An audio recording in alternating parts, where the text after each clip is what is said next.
پاس کامیاب ہو جاؤ گے، اور دوسرا تملک العرب والعجم. اسے ایک بات ہی نہیں نکل پا رہی اور یہ کیفیت دے کر کے آج سب بڑے خوش ہوئے اور کہا انہا ابنۃ ابی بکر، یہ ابو بکر کی بیٹی ہے. کیا تم جانتی ہو؟ تو عرض کرنے کا مقصد ہے ہمارے ساتھ ہے ابو بکر، جس طرح اللہ میرے ساتھ ہے اسی طرح اللہ تیرے ساتھ ہے. جس طرح اس وقت اللہ کی مدد میرے ساتھ ہے اسی طرح اللہ کی مدد تیرے ساتھ ہے. جس طرح اس وقت اللہ تعالیٰ مجھ کو بچائے گا تجھ کو بھی بچائے گا. تمام پیڑوں کو جلا کے اپنے ہاتھوں سے، تمام پیڑوں کو جلا کے اپنے ہاتھوں سے عجیب شخص ہے سایہ تلاش کرتا ہے. ٹیلی ویژن کا مکمل نقشہ اور صحیح بخاری و مسلم، سنن اربع سمیت 28 صحابہ کرام سے روایات مروی ہیں اور 30-35 حدیث کی کتابوں میں. اپنے گھروں میں فتنہ اور فساد ٹی وی کے ذریعے دیکھ رہے ہیں. استخارہ کا نام لے کر شرک و بدعات گھروں میں داخل کی جا رہی ہیں. استخارہ کا نام لے کر کہانت کو فروغ دیا جا رہا ہے. ایک تسبیح استخارہ چلتا ہے آج کل. تسبیح استخارہ، لمبی سی مالا پکڑ لو، ایک دانے پہ ہاں ایک پہ نہ، ایک پہ ہاں ایک پہ نہ، ایک پہ ہاں ایک پہ نہ، آخری دانے پہ ہاں ہو گیا تو کام ٹھیک ہے، نہ ہو گیا تو ایک چینل ہے جس پر بی بی استخارے کرنے کے لیے بیٹھے، کہتے اپنی اپنی بوتلوں کا ڈھکن کھول لو. وہ ڈھکن کھول لیتے، یہ دم کر کے سپیکر میں پھونکا مارتے. اب ڈھکن کھلے میں ہر بوتل کے اندر ان کی پھونک پہنچ گئی. معاملہ زمانہ ترقی کر رہا ہے تو وہ پیر پھوکے شاہ سے اب باقاعدہ چینل کے اوپر پھوکے چل رہے ہیں. جیسے مردود اور بدباطن جیسی شخصیتوں کو بھی دیکھ رہے ہیں، تسلیمہ نسرین اور فاطمہ نسرین، اور اسی طرح کچھ دنوں پہلے ڈنمارک کی جو ہے صحافت اور اس کی تحریروں اور اس کے بنائے ہوئے رذیل حرکتوں کو بھی آپ نے اپنے نگاہوں سے مشاہدہ کیا اور آپ نے دیکھا کہ کس طرح علیہ الشمس یوم الجمعہ فیہ خلق آدم وفیہ ادخل الجنہ وفیہ اخرج منہا. اس مرتبہ 14 سے زیادہ علماء کرام نے اس کیمپ میں شرکت فرمائی. تاریخی کام ہو رہا ہے. پروگرام سے اللہ تبارک تعالیٰ نے جو ہے ہم ہندوستانی اور بنگلہ دیشی پاکستانی بھائیوں کے عقیدے درست ہوتے ہیں اور ان کو اللہ تعالیٰ بہت لوگوں کو ہدایت دیا ہے. تو ہم چاہتے ہیں کہ ہر سال اسی طرح اللہ تعالیٰ یہ پروگرام کرواتا ہے. یہاں سے آپ کیا سیکھ رہے ہیں ہمیں ذرا بتائیے. یہاں سے یہ سبق ملتا ہے کہ ہم کو اپنے رب کی اطاعت کرنی چاہیے اور اللہ کے رسول صلی اللہ علیہ وسلم جن باتوں کو پھیلایا ہے دین کے متعلق ہم کو اسی پر عمل کرنا ہے. آپ کی کوششوں کی قدر کرتا ہوں اور میں دعا کرتا ہوں کہ حکومت سعودیہ اور گورنر امیر مکہ اور جدہ دعویٰ سینٹر والوں کو اللہ تعالیٰ اور توفیق عطا فرمائے اور اس کا اجر عطا فرمائے اور ان کی کوششوں کو کامیاب فرمائے اور ہمیشہ قائم و دائم رکھے. سلفی چینل کے لیے قرآن و سنت پر مبنی پیغامات پہنچانے کے لیے ایسا چینل ہونا چاہیے اور چاہیے کہ جن کو اللہ نے توحید کی دولت بخشی ہے، سنت کی سمجھ دی ہے، ایسے لوگوں کو چاہیے کہ وہ اپنے مال کی قربانی دیں، وقت کی قربانی دیں، اپنی صلاحیتوں کو. یہاں آنے والا ہر شخص جو ہے عقائد اور توحید پہ علم سیکھ کے. شمیم احمد صاحب آپ کا کہاں سے تعلق ہے؟ میرا ہندوستان یو پی سے تعلق ہے. دہلی کے قریب چیزیں دیکھنے کو اور سننے کو ابھی ملی ہیں جو کبھی ہم محسوس نہیں کر سکتے تھے اور ابھی ہم کو پتہ چلا ہے کہ کافی بدعت اور شرک ایسے پھیل رہا ہے آدمیوں کے جسم میں اور جو محسوس ہی نہیں ہو رہا آدمیوں کو. آپ کا نام؟ محمد صابر. محمد صابر صاحب کہاں سے تعلق ہے؟ مکہ سے. مکہ مکرمہ سے تشریف لائے ہیں. دعوت سینٹر، جدہ دعوت سینٹر کا نام سنا ہے آپ نے؟ جی ہاں سنا. کس طرح سے سنا ہے؟ اللہ دین کا اس میں بہت اچھا کام ہو رہا ہے اور میرا پہلا اتفاق ہے میں یہاں آیا ہوں. اللہ تعالیٰ جزائے خیر دے ہمارے دعوت سینٹر والوں کو جنہوں نے اتنا اچھا یہاں پہ انتظام کیا ہوا ہے اور ہر آنے والا سال پہلے سے بہتر پروگرام ہو رہا ہے اور پبلک بھی زیادہ آ رہی ہے اور انتظام میں ہر طریقے سے بہتری آ رہی ہے اور یہ اللہ تعالیٰ کا لاکھ لاکھ کرم ہے کہ اس نے ہم اور آپ جیسے لوگوں کو چن رکھا ہے. میرا نام محمد زبیر ہے، میں لکھنؤ کا رہنے والا ہوں اور یہاں پر جو جدہ دعوت سینٹر ہے الحمدللہ اس سے ہم کو بہت ہی دین اور اسلام کی صحیح تعلیمات معلوم حاصل ہوتی ہے. ہمارے علماء کرام ہمیں سکھا رہے ہیں. ہمیں امید ہے کہ انشاءاللہ تعالی جس مقصد کے لیے ہم لوگ نکلے ہیں اس مقصد تک ہم پہنچیں. السلام علیکم ورحمۃ اللہ وبرکاتہ. سب سے پہلے تو ہم جدہ دعوت سینٹر کے تعلق سے یہ ضرور کہنا چاہتے ہیں کہ ایک دوسرے کے ساتھ تعاون کرتے ہیں اور انہی کی وجہ سے ہم جتنے اپنے احباب ہیں، دوست ہیں، ہم آپس میں ایک دوسرے کے ساتھ ہماری ٹیم کے ساتھ جڑے ہوئے ہیں اور آپ کے ساتھ خاص طور پر. میں بہت خوش ہوں کہ جدہ دعوت سینٹر کے ساتھ میں کام کر رہا ہوں اور اللہ سے یہ دعا کرتا ہوں کہ میں ہر سال جدہ دعوت سینٹر کے ساتھ تعاون کروں. بہت اچھا کام چل رہا ہے دینی دعوت. یہاں ہند و پاکستان کے مختلف علماء کرام پہنچتے ہیں. قابل تعریف ہے کہ انہوں نے اس تاریخی پروگرام کو کامیاب بنانے میں رات دن جد و جہد. دعا کرتے ہیں کہ اللہ تعالیٰ آپ تمام کی خدمات کو قبول فرمائے اور جزائے خیر سے نوازے. فضل بھائی آپ کا نام کیا ہے؟ میرا نام محمد فضل ہے. والوں کے لیے جو اردو زبان والے ہیں ان کے لیے یہ خوشخبری کی بات ہے جو اپنے علاقے میں جہاں پہ اردو بولی جاتی ہے اس جگہ وہ توحید نہ سیکھ سکے لیکن یہاں آ کے دعوت سینٹر کے ذریعے اللہ تعالیٰ کی توفیق سے وہ کتاب و سنت کو جان لیے کا علم ان کے دلوں میں آیا. اگر کاش اللہ تعالیٰ ان کی زبانی ان کے چہروں کو اللہ تعالیٰ اپنے علاقوں میں اگر نور ٹی وی کے ذریعے بتا دیا تو کیا ہی خوب ہوگا کہ وہ لوگوں کے لیے ایک ہدایت کا ذریعہ بن جائے. ہمارے اخوان جن کے تاثرات آپ نے سنے اسی پر اپنے بھائی محمد عاقل کو اجازت دیجیے. والسلام علیکم ورحمۃ اللہ وبرکاتہ. اہل توحید کا منہج واضح ہے.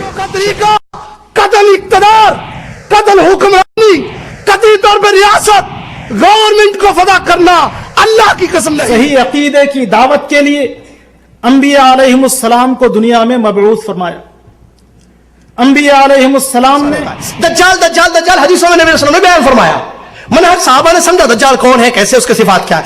آ گیا کسی نے دماغ سے منہج لوگوں کو دیا، اس کو فالو کیا جا رہا ہے. دجال وجال کوئی نام نہیں ہے، کوئی شخص نہیں آیا اب تک. آیا نہیں آیا. دجال یہ ٹی وی ہے.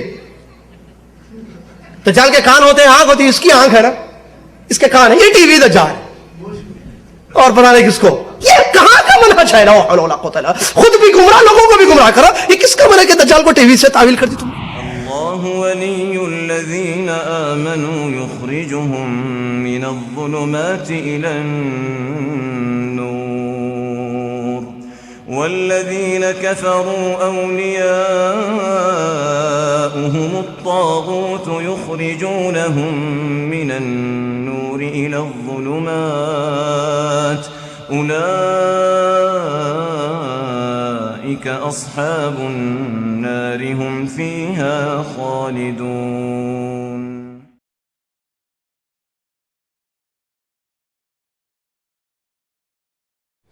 حضرات، آج کی یہ نشست جدہ دعوت سینٹر حی السلامہ کے تعاون سے منعقد کی گئی ہے اور گزشتہ 15 سالوں سے اس جدہ شہر میں اہل توحید کی جانب سے جو دعوتی سرگرمیاں ہوئی وجود میں آئی ہیں، میں سمجھتا ہوں کہ عالم اسلام میں سعودی عرب کو دنیا کے تمام ممالک پر اسلام کی خدمت کرنے کے سلسلے میں فوقیت حاصل ہے. اسی طرح مملکت سعودی عرب کے تمام شہروں میں جدہ شہر کے سلفی حضرات کی دینی خدمات کو بھی ایک خاص مقام حاصل ہے. مورخ مملکت سعودی عرب کے مکاتب جالیات کا اگر تذکرہ کرے گا تو جدہ دعوت سینٹر اور اس سینٹر کے ذمہ داران کو کبھی فراموش نہ کر پائے گا، کیونکہ اس سینٹر کی جانب سے عالم اسلام تک توحید کا وہ پیغام پہنچا ہے جسے پہنچانے کے لیے اللہ رب العالمین نے اپنے انبیاء اور رسل علیہم السلام کو بھیجا. ہم اردو کے حوالے سے بات کر رہے ہیں اور الحمدللہ وہ تاریخی کام جدہ شہر میں جدہ دعوت سینٹر کے ذمہ داران کی سرپرستی میں ہوئے ہیں جس کی نظیر نہیں ملتی. خاص طور پر گزشتہ کچھ ماہ قبل صاحب السمو الملکی امیر خالد الفیصل آل سعود گورنر مکہ المکرمہ کی سرپرستی میں ہونے والا کامیاب ترین سمر فیسٹیول، جس میں 14 سے زیادہ علماء کرام نے بلکہ سلفی علماء کرام نے شرکت فرمائی.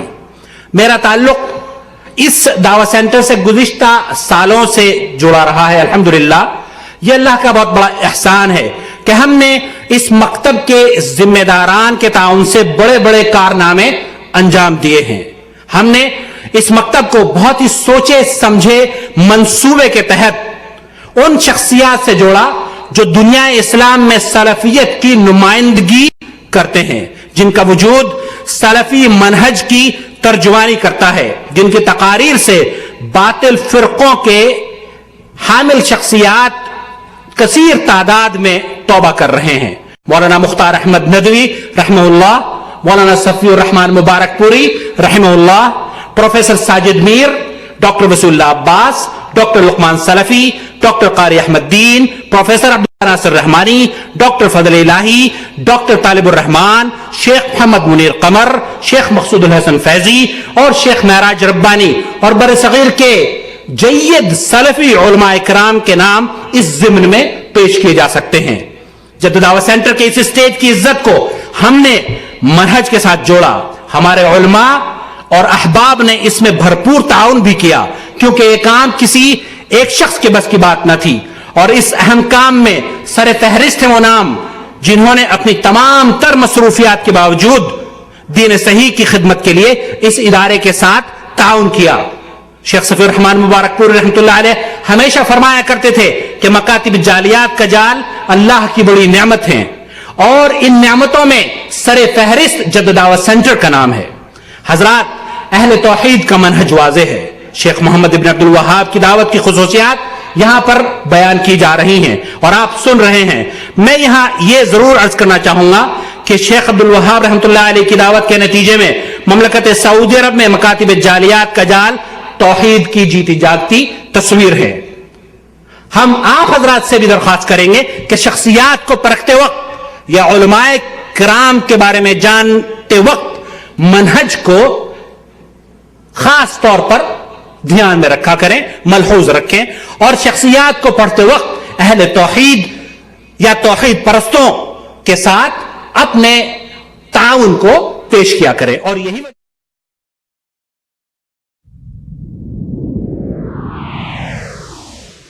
ڈنمارک کے کفار نے سابقہ کافروں کی طرح رسول اللہ صلی اللہ علیہ وسلم کی توہین کرنے کا کام کیا۔ میری اور آپ کی ذمہ داری کیا بنتی ہے؟ میرے اور آپ کے ذمے اسلام کیا چیزیں واجب اور فرض قرار دیتا ہے؟ سب سے پہلی بات، جو ڈنمارک کے اس کفر میں شریک ہیں ان ملکوں کی مصنوعات کا بائیکاٹ، اس ملک کی بنی ہوئی چیزوں کا بائیکاٹ کیجئے اور انہیں کہو ان عدتم عدنا، اگر تم یہ کر سکتے ہو تو ہم اپنے گھروں میں تمہاری چیزوں کو سجا نہیں سکتے۔ ہمارے بچے دودھ کے بغیر بھوک سے تڑپتے ہوئے مر جائیں، قبول ہے، گستاخ رسول کا بنا ہوا دودھ اپنے گھروں میں نہیں ہے، یہ عہد کیجئے۔